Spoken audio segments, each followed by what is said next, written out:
النبي المكي المدني القرشي الهاشمي التقي المحمود الأحمد والمصطفى الأمجد مولانا مولى الثقلين جد الحسن والحسين أبي القاسم محمد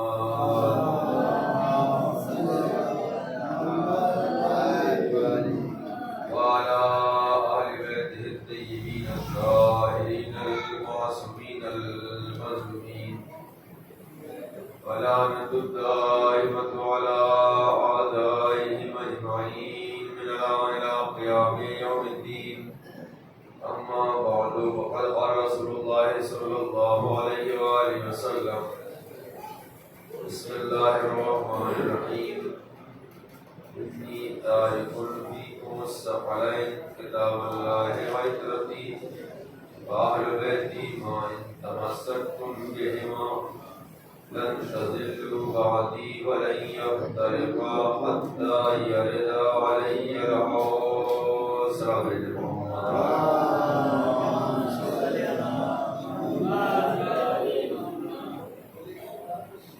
حضرات سے گزارش کی جا رہی ہے کہ چونکہ آج تابوت جناب علی اکبر علیہ السلام کی برآمد ہوگا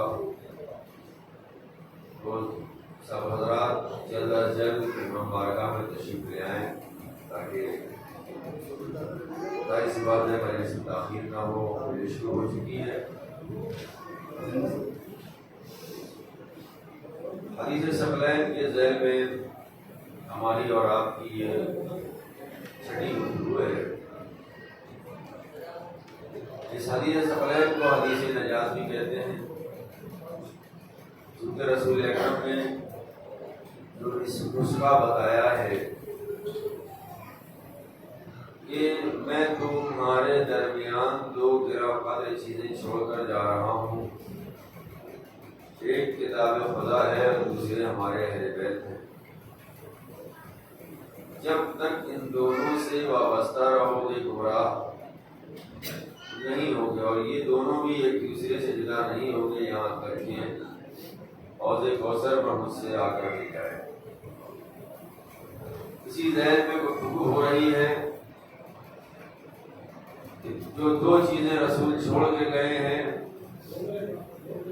ایک کتاب خدا ہے اور دوسرے رسول کی اطاعت. جو اللہ کی کتاب ہے اس کو قرآن صامت کہتے ہیں، جو رسول کی اطاعت ہے اس کو قرآن ناطق کہتے ہیں. قرآن صامت یعنی خاموش قرآن، قرآن ناطق یعنی بولنے والا قرآن. اب ظاہر سی بات ہے جو مرتبہ، جو فضیلت، جو افضلیت، جو رتبے قرآن صامت کے ہیں وہی رتبے، وہی مرتبے، وہی فضیلتیں قرآن ناطق کی. دونوں میں کوئی فرق نہیں ہے. فضیلت کے عنوان سے، مراتب کے عنوان سے، افضلیت کے عنوان سے دونوں افضل ہیں، دونوں کا فضیلت ہے. اور اسی لیے رسول نے یہ کہا دو گرہ قدر چیزیں چھوڑ کر جا رہا ہوں. کیونکہ آپ حضرات بس جڑ جائیے، میں بھی مقدمے کے بعد تمہید کے بعد گفتگو کا آغاز اس انداز سے کر رہا ہوں. تو جو صفتیں قرآن صامت کی ہیں وہی صفتیں قرآن ناطق کی ہونا چاہیے. اس ضمن میں نے آپ کے سامنے ایک صفت کا ذکر کیا تھا. چونکہ قرآن مبین ہے تو قرآن صامت اگر مبین ہے تو قرآن ناطق بھی مبین ہے. قرآن صامت اگر کتاب ہدایت ہے تو اطاعت رسول ہادی ہے. قرآن کے بارے میں اگر یہ ہے ذالک الکتاب لا ریب فیہ، یہ وہ کتاب ہے کہ جس کے بارے میں شک و شبہ کی گنجائش نہیں. تو اگر قرآن صامت میں کسی نے شک کیا تو وہ دائرہ اسلام سے باہر ہو جائے گا، کیونکہ خدا خود اعلان کر رہا ہے اس میں شک و شبہ کی گنجائش نہیں ہے۔ تو اگر قرآن ثابت میں شک و شبہ کی گنجائش نہیں ہے تو پھر قرآن ناطق میں بھی شک و شبہ کی گنجائش نہیں ہے۔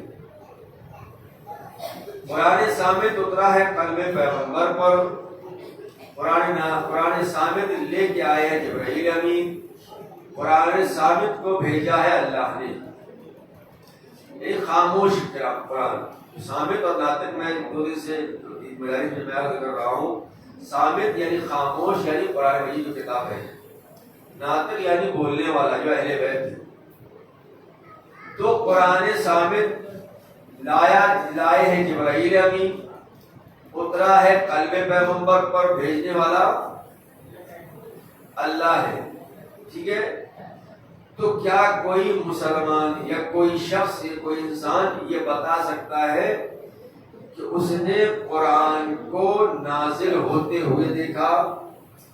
ہر انسان کہے گا میں نے نہیں دیکھا۔ جبرائیل کو لاتے ہوئے دیکھا؟ کہا نہیں دیکھا، ٹھیک ہے۔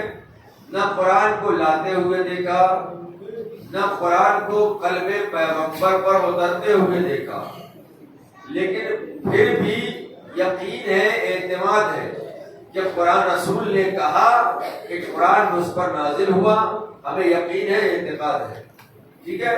تو اگر قرآن ثابت میں عام لوگوں کا نظریہ یہ ہے کہ اس کو رسول نے کہا کہ ہمارے اوپر یہ آیت نازل ہوئی، جبرائیل امین ابھی آئے تھے، تو رسول نے صرف بتایا ہے کہ جبرائیل آئے تھے، آیت دے کر چلے گئے، دکھایا نہیں کہ یہ جبرائیل ہے۔ تو جب قرآن ثابت میں یہ ہے کہ جس کو رسول صرف بتا رہے ہیں یا اس پر ہم یقین کر رہے ہیں، تو جس کو رسول غدیر میں دکھا رہے ہیں اس پر اعتماد کیوں نہیں ہے، یقین کیوں نہیں؟ سب محمد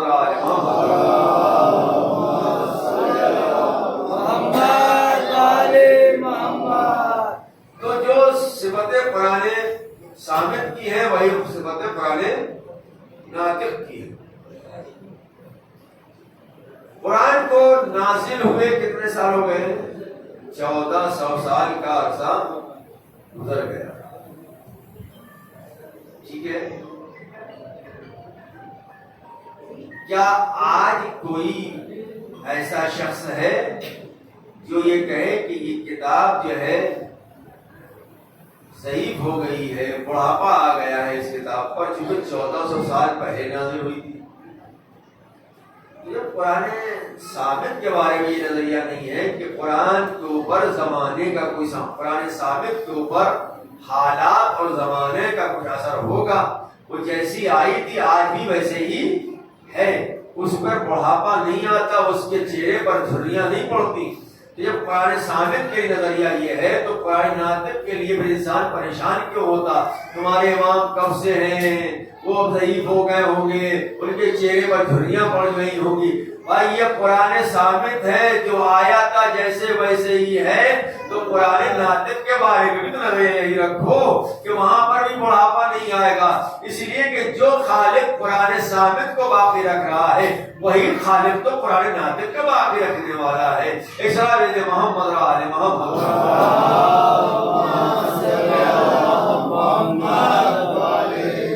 نعرہ حیدری، نعرہ خیبری، نعرہ خشنود امام زمانہ صلی اللہ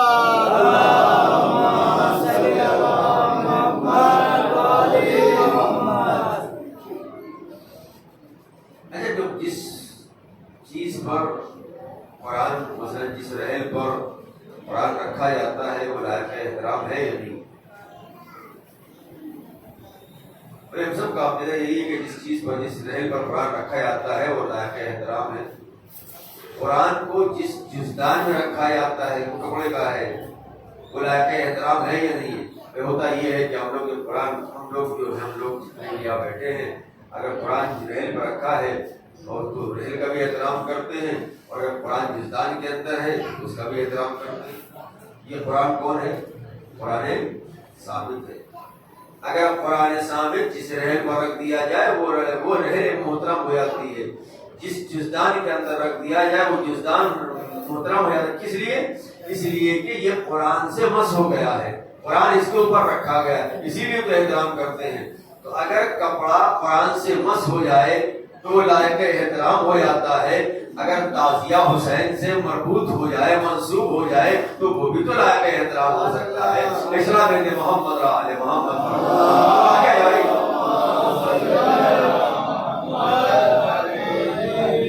صلوات پڑھتے ہوئے آگے کی طرف آئے، تھوڑا پھیل کے ادھر سے بیٹھے تھے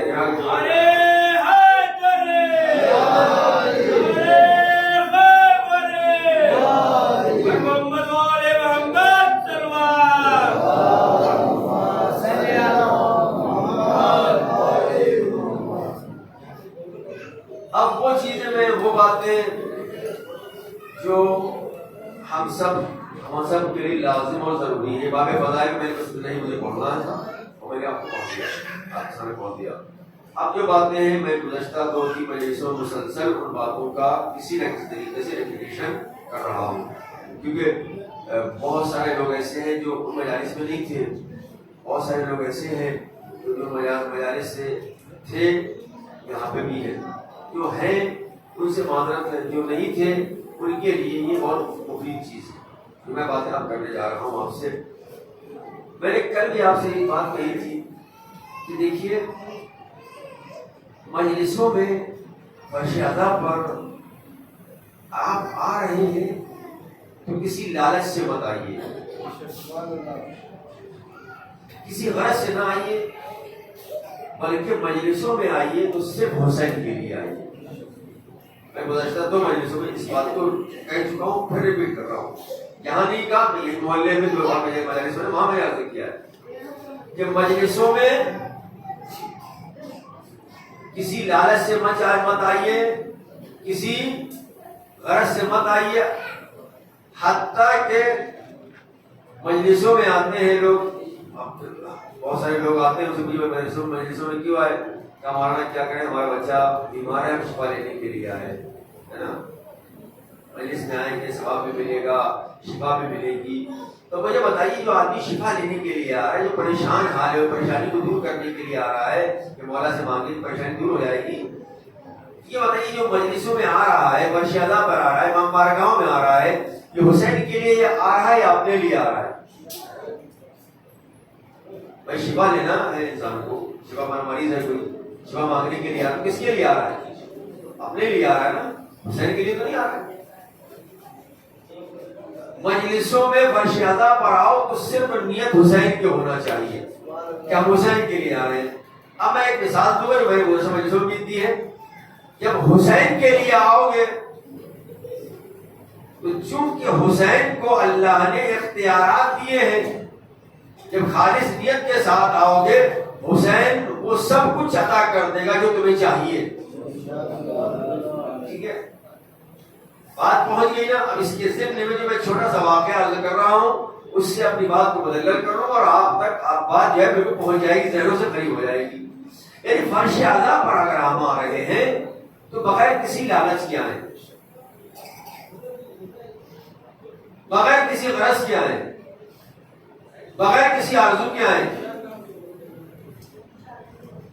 تو جب اس نیت کے ساتھ آئیں گے نا اور صرف حسین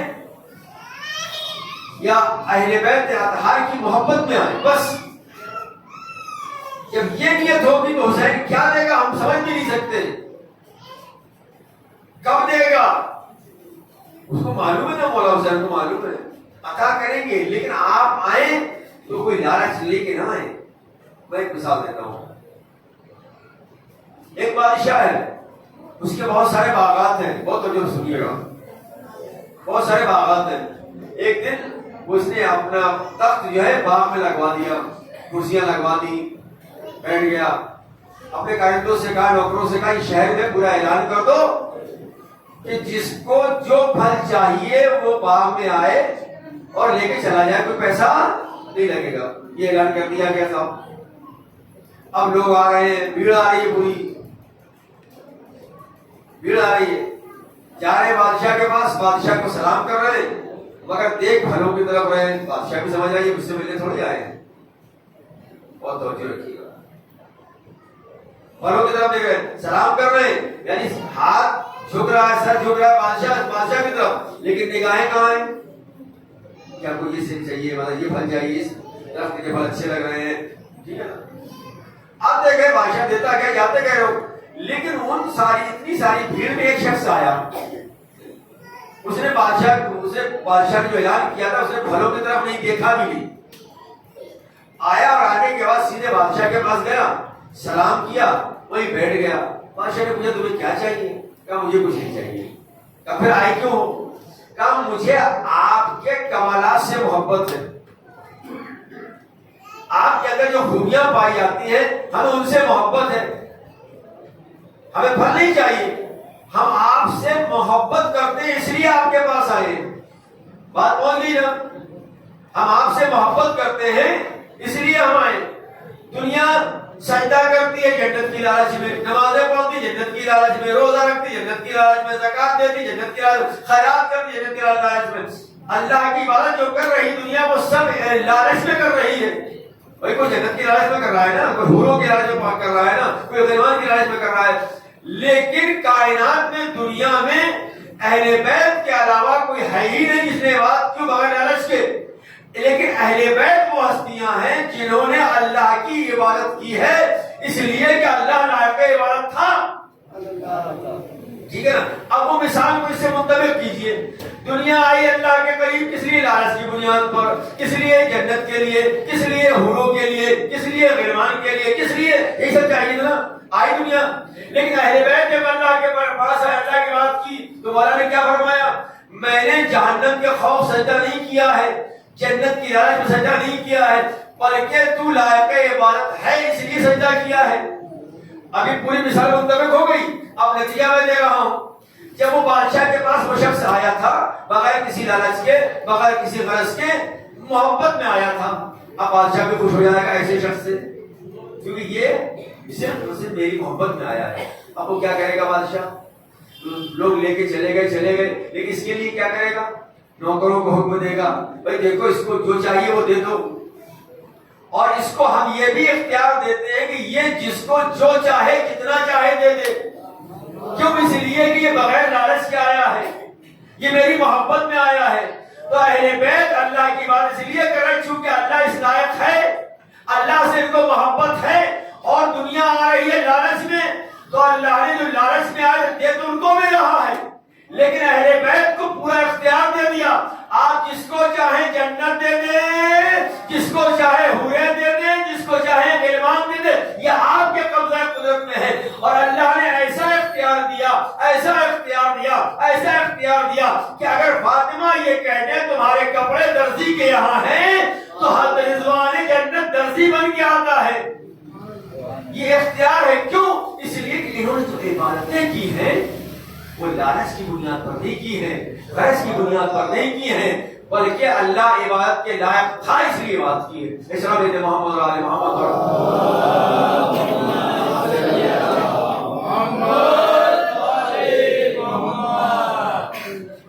ایک اور اس میں بیت محمد اور آل محمد.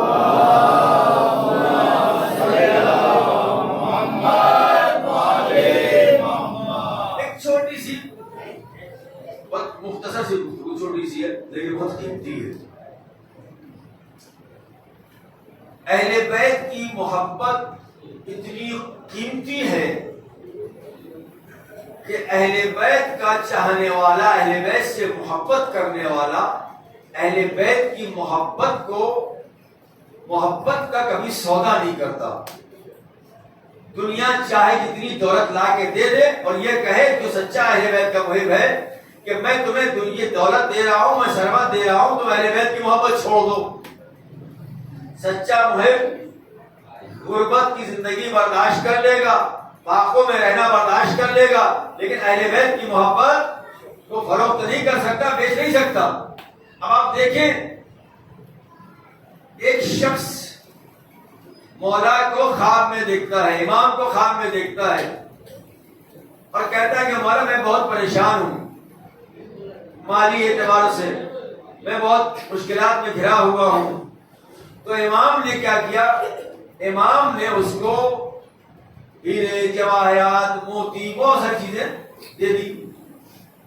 خواب دیکھ رہا ہے یہ شخص اور خواب میں اپنے امام کی پریشانی بیان کر رہا ہے. امام اس کو بہت سارا سامان دیتے, بہت ساری دولت دیتے. یہ چلنے لگا, سامان لے کے, دولت لے کے, ہیرے جواہرات لے کے چلنے لگا. امام نے ایک فقرہ کہا, یہ جا رہے ہو لے کے, دولت ہم نے تم کو دے دی, ہیرے جواہرات دے دیے, لیکن جو تمہارے پاس ہے وہ مجھے کا میرے پاس کیا ہے؟ کہ میری محبت ہے, وہ یہی چھوڑ دو, یہ تم دولت لے جاؤ. اس نے دولت وہیں رکھ دی, کہا سب کچھ دے سکتا ہوں, محبت اہل بیت کا سودا نہیں کر سکتا. یہ اہل بیت کے سچے چاہنے والے ہیں, ٹھیک ہے, سچے چاہنے والے ہیں. اب میں اسے پورا واقعہ تو نہیں عرض کروں گا. حجر بن عدی کا قتل کیوں ہوا؟ کیونکہ انہوں نے علی کی محبت کا سودا نہیں کیا. اور کتنے لوگوں کے نام میں بتاؤں کہ جن کو قتل کیا گیا صرف اس بنیاد پر کہ یہ علی کا چاہنے والا ہے. اور بات کو واضح کر دوں, میثم کی زبان کیوں کاٹی گئی؟ کیا میثم سرنڈر ہوئے تھے, حکومت کے سامنے جھکے تھے؟ کیا تم دولت دو گے تب بھی میں علی کی محبت دینے والا نہیں ہوں, علی کی محبت چھوڑنے والا نہیں ہوں. تو اہل بیت کے سچے چاہنے والے ایسے ہوتے ہیں کہ دولت ملے تب بھی ٹھکرا دیتے ہیں, حکومت ملے تب بھی ٹھکرا دیتے ہیں, اگرچہ قتل ہو جانا پڑے تب بھی اہل بیت کی محبت چھوڑتے نہیں ہیں. ایک سال بیت محمد را آل محمد.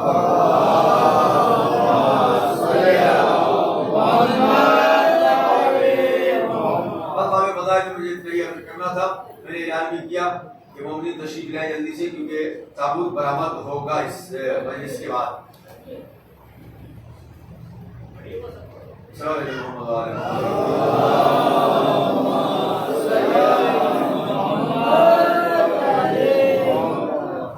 باب فضائل بس اتنا, اس کے علاوہ باب فضائل میں انشاءاللہ کل گفتگو ہوگی. چونکہ آج جو مصائب ہیں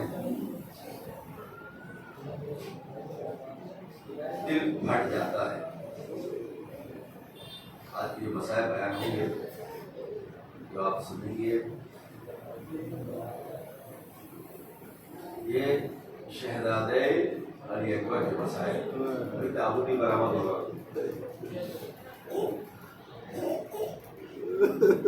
اور مسائل دیر تک پڑھیں گے. کون اکبر؟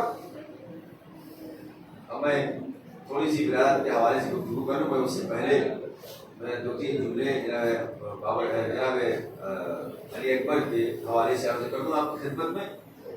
جیسا کہ روایت ہوتا ہے, کتابوں میں ملتا ہے کہ جناب علی اکبر اور امام حسین علیہ السلام نے فرمایا, امام حسین علیہ السلام نے بھی فرمایا, معبود تو گواہ ہے نا, اب میں اس کو بھیج رہا ہوں جو سیرت میں صورت میں تیرے رسول سے مشابہ ہے, رفتار میں گفتار میں تیرے رسول سے مشابہ ہے.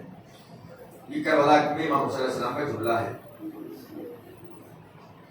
جناب علی اکبر اتنے خوبصورت تھے, اتنے حسین تھے کہ مدینے میں جب کوئی نئی دلہن آتی تھی تو ان دلہنوں کی جو ساس ہوتی تھی یعنی شوہر کی ماں, وہ تازہ دلہنوں سے, نئی آنے والی دلہنوں سے یہ کہتی تھی تو مدینے میں اس وقت شادی ہو کے آئی ہو جب رسول اس دنیا سے چلے گئے, تو رسول کی زیارت سے محروم ہوگی. لیکن گھبرانا نہیں, ہم تمہیں رسول کی زیارت کرائیں گے. ہمیں تعجب کرتی تھی کہ رسول جب وفات کر گئے, دنیا سے چلے گئے, تو یہ زیارت کیسے کروائیں گی؟ تو وہ نئی نویلی دلہنوں کی ساسیں اپنی اپنی بہوؤں کو شام کے وقت اپنے کوٹھوں کی, اپنے گھروں کی, اپنے مکانوں کی چھت پر لے کے جاتی تھی. اور جب گلی سے علی اکبر نکلتے تھے تو یہ ساسیں اپنی بہوؤں سے کہتی تھی دیکھو وہ جو جوان ہے بس تمہارا رسول بالکل ویسا ہی تھا.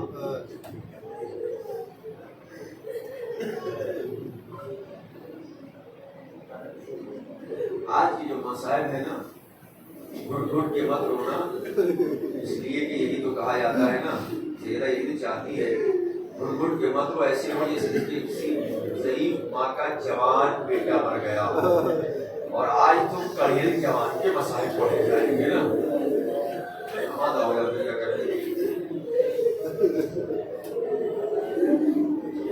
مدینے میں ایک شخص آتا ہے، اس نے رسول کی زیارت کی ہوئی ہے، رسول سے اس کی ملاقات ہے، رسول کو دیکھا ہوا اس نے، لیکن وہ مدینے کے باہر کے علاقے کا رہنے والا ہے۔ جب رسول کی وفات ہوئی اس کو نہیں معلوم کہ رسول دنیا سے جا چکے ہیں، رحلت کر چکے ہیں۔ آیا اور آنے کے بعد مدینے آتا ہے اور لوگوں سے پوچھتا ہے مجھے رسول کی زیارت کرنا، رسول کہاں ملیں گے؟ تو لوگوں نے بتایا رسول اللہ تو اس دنیا سے جا چکے ہیں، رحلت فرما چکے ہیں، کہا تمہیں زیارت نصیب نہیں ہو سکتی، رسول جا چکے ہیں۔ تو وہ مدینے سے جانے لگا، جو مدینے سے جانے لگا تو راستے میں امام حسین کے چاہنے والے سے کسی ملاقات ہو گئی۔ کہا بھائی تم مسافر معلوم ہوتے ہو؟ کہا ہاں میں مسافر ہوں۔ کہاں سے آیا؟ کہا بڑے جگہ سے آیا ہوں۔ کہا آئے کس لیے سے؟ کہا میں رسول کی زیارت کرنے کے لیے آیا تھا، مگر رسول اکرم اس دنیا سے رحلت فرما چکے ہیں۔ تو وہ حسین کا چاہنے والا کہتا ہے اگر میں تمہیں رسول کی زیارت کروا دوں تو کہتا ہے اس سے بہتر کیا ہوگا، لیکن کیسے ممکن ہے کہ رسول جب رحلت فرما چکے میں ان کی زیارت کیسے کر سکتا ہوں؟ تو چاہنے والا اس عجیب کو لے کے آتا ہے کس کی خدمت؟ مولا حسین کی خدمت میں۔ سلام کیا، کہا مولا یہ شخص آپ کے نانا کی زیارت کرنا چاہتا ہے۔ اب یہ کہا کہ نانا کی زیارت کرنا چاہتا ہے تو صلی اللہ علیہ وسلم نے آواز دی بیٹا اکبر میرے قریب آؤ، بیٹا اکبر میرے قریب آؤ۔ اکبر گھر سے مولا کے پاس آئے، بابا کے پاس آئے۔ اب وہ شخص دیکھ رہا ہے کہ میں نے رسول کو جب دیکھا تھا تو وہ عالم کچھ اور تھا، لیکن اب تو رسول کا بچپنا نظر آ رہا ہے۔ آپ سنیے گا، امام صلی اللہ علیہ وسلم نے اس سے سوال کیا کہ بتاؤ اگر اللہ تمہیں ایسا بیٹا دے، اکبر کی طرف اشارہ کیا، ایسا بیٹا دے تم اس سے کتنی محبت کرو گے؟ کہا مولا بہت محبت کروں گا۔ کہا یہی بیٹا جوان ہو جائے کتنی محبت کرو گے؟ کہا بہت محبت کروں گا۔ پھر امام نے فرمایا یہ بتاؤ اگر ایسے خوبصورت بیٹے کے پیر میں کانٹا چبھ جائے تو تم کیا کرو گے؟ کہا مولا مجھے بہت تکلیف ہوگی، مجھے بہت درد ہوگا، میں بیان نہیں کر سکتا۔ تو امام نے فرمایا یہ جب جوان ہوگا نا، جوان ہے نا، تو مجھے اس کے سینے سے برچھی کی علی نکالنا پڑے گی۔ ارے میرے دل پر کیا گزرے گی؟ اجرکم اللہ کوئی غم نہ دے سوائے مجھے سید الشہداء کے۔ اجرکم اللہ تمہارا اجر اللہ کے پاس ہے۔ سیدہ فاطمہ تمہیں اجر دے، سیدہ زینب تمہیں اجر دے، ان آوازوں پر محمود رحمت نازل فرما۔ اللہ اکبر۔ میرے مسائل نہیں شروع کیے، مسائل نہیں شروع کیے، ابھی تو جناب علی اکبر کی صرف تعریف کر رہا ہوں میں، اور آپ رونے لگے، آپ کی آواز گریا بلند ہو گئی ہے نا۔ اللہ اکبر۔ آج جو ہے آپ کو ایسے رونا ہے، میں سستا کے رو رہا ہوں گا، مسائل جو پڑھوں گا میں خود بھی سستا کے مسائل پڑھوں گا، آپ سانس لے لے کے روئیے، لیکن ایسے روئیے گا کہ ہاں آج آپ کی آواز شام میں سوئی ہوئی بی بی زینب تک پہنچ جائے کہ انہوں نے میرے اکبر کا ماتم کیا ہے۔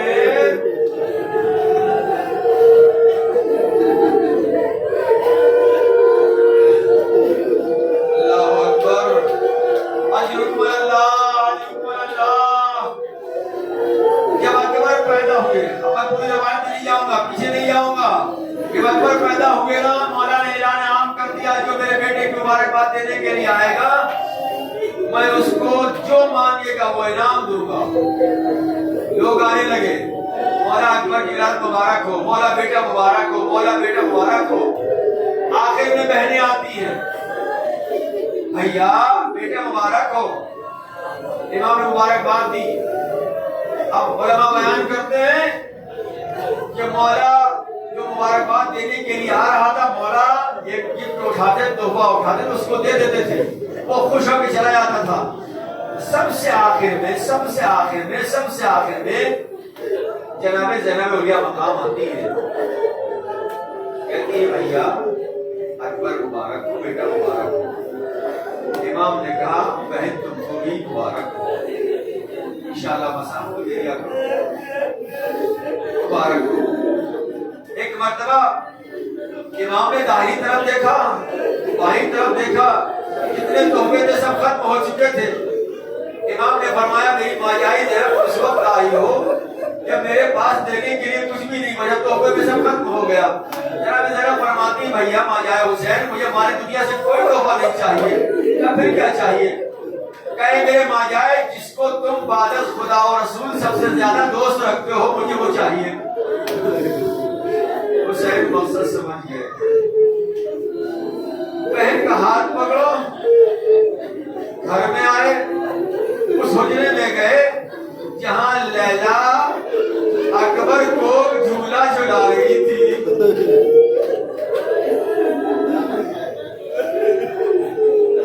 جناب لیلا نے دیکھا کہ شہزادی زینب آ رہی، میرا والی و وارث آ رہا ہے، اپنی جگہ سے کھڑی ہو جاتی۔ زینب نے سلام کیا، بھابھی لیلا سلام، جواب سلام کیا لیلا نے۔ اس کے بعد امام حسین علیہ السلام فرماتے ہیں لیلا صبح سے لے کے اب تک جو بھی آیا ہے حسین نے سب کو راضی کیا ہے، لیکن زینب کو تم راضی کر سکتی ہو۔ لیلا نے ہاتھوں کو جوڑا زینب کی طرف کر کے شہزادی اس کنیز سے کیا چاہیے؟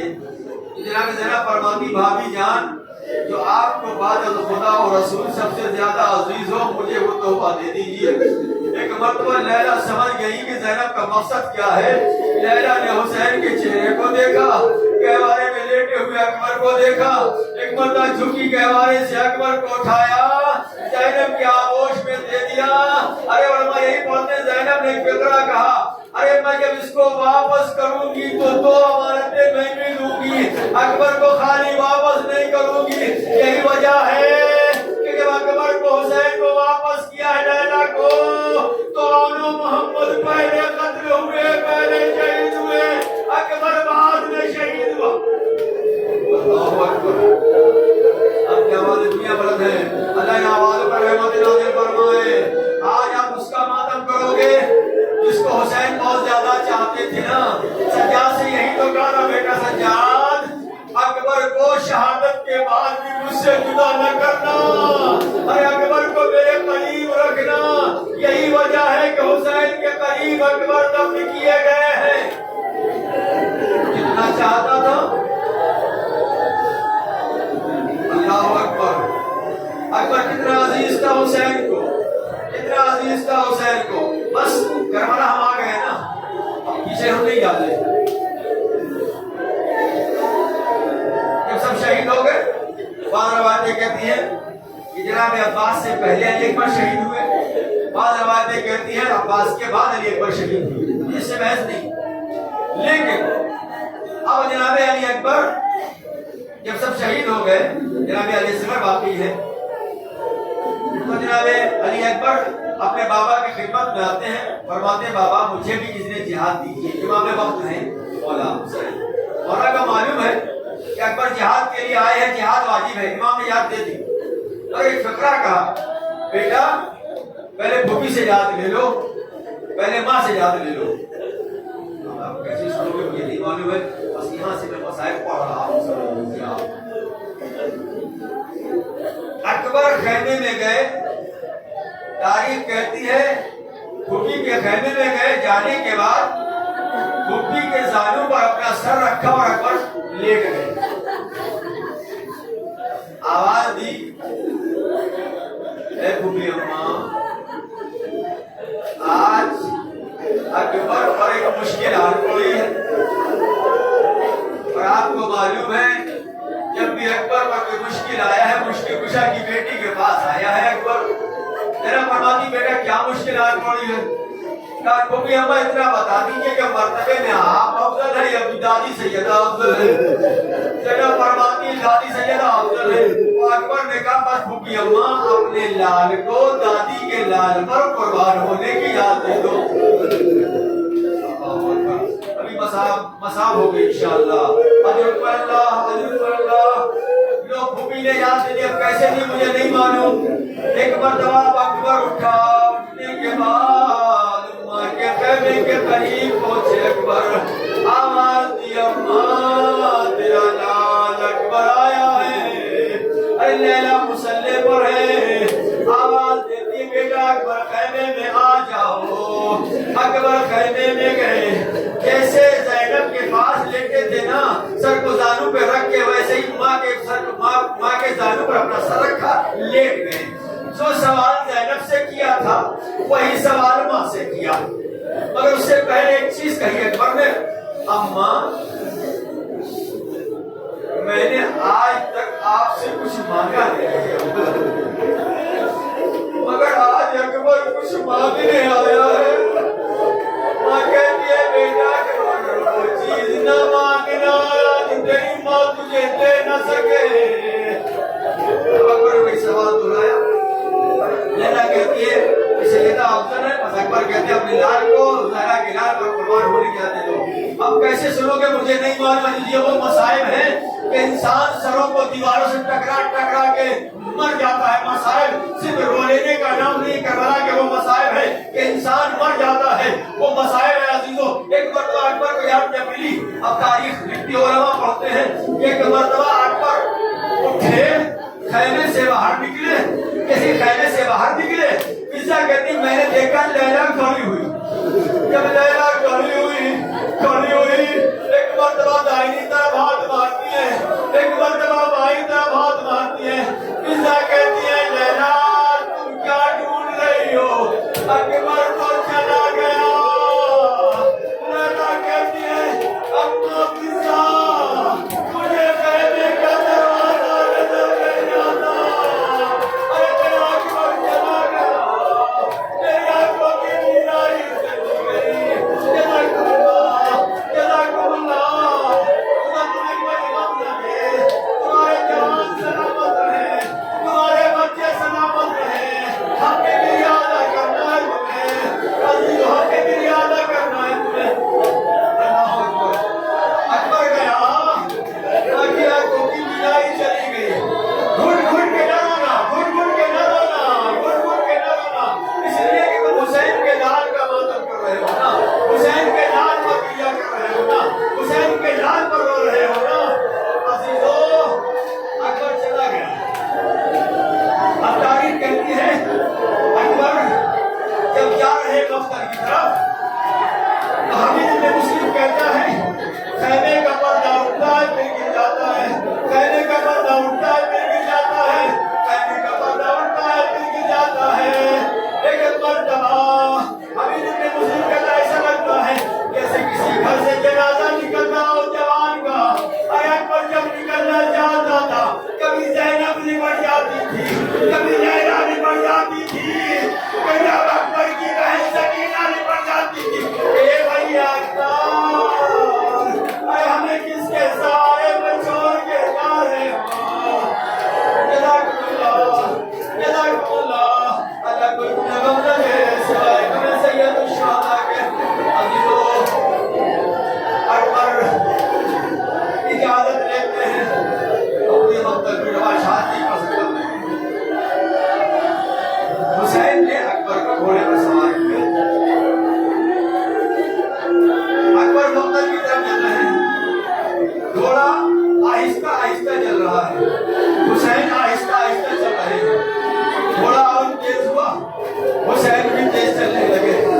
ایک مرتبہ گھوڑا دوڑنے لگا، حسین بھی اکبر کے پیچھے پیچھے دوڑا۔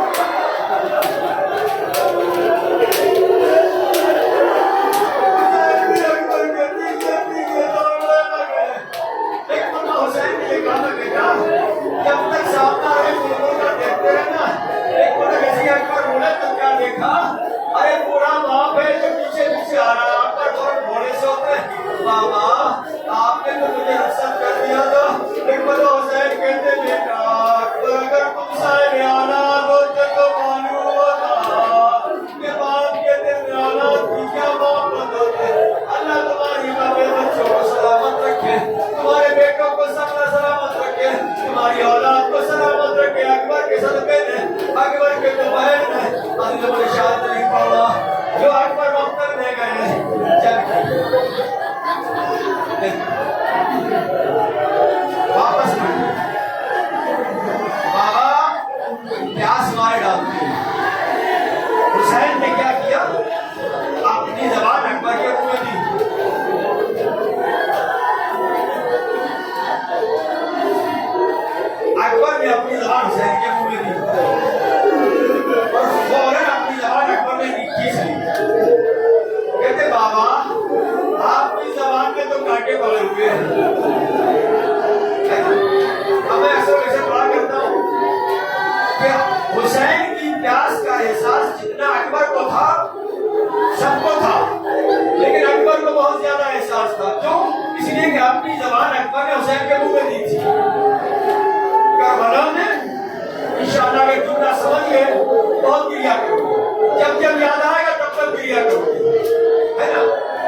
اکبر جدھر گرا تھا نا حسین ادھر نہیں جا رہے ہیں بلکہ اس کی مخالف سے جا رہے ہیں، اس لیے کہ حسین کی بینائی جا چکی ہے اور حسین چل کے نہیں گئے، حسین چل کے نہیں گئے، دوڑ کے نہیں گئے، اکبر کے قریب ایک کوہنیوں کے بن جا کے گئے حسین، آواز دیتے جاتے بیٹا اکبر کہاں ہو، آواز دو، اے بیٹا اکبر کہاں ہو، آواز دو، اکبر کہتے بابا میں ادھر ہوں، اکبر کہتے بابا میں ادھر ہوں، اکبر کہتے بابا میں ادھر ہوں، اور حسین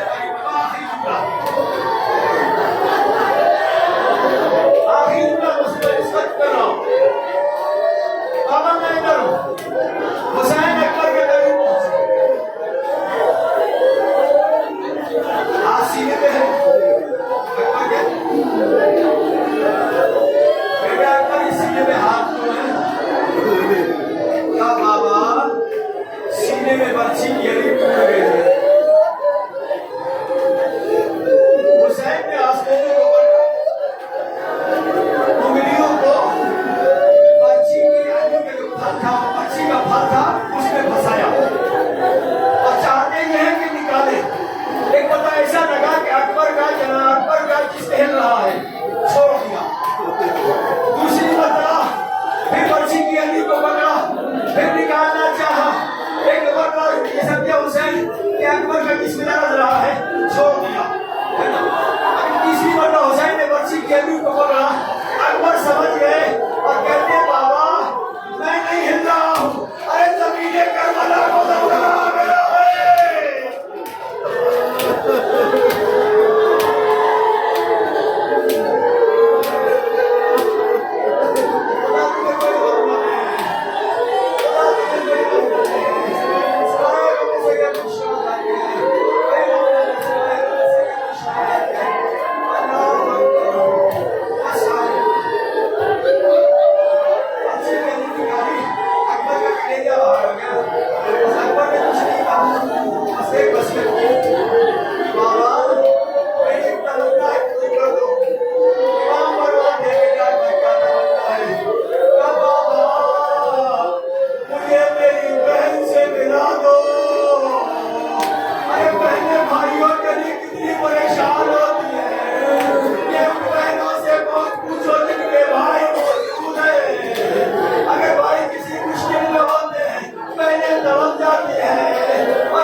ساری زمینیں پست ہو گئی، مدینے کی زمین پلٹ ہوئی،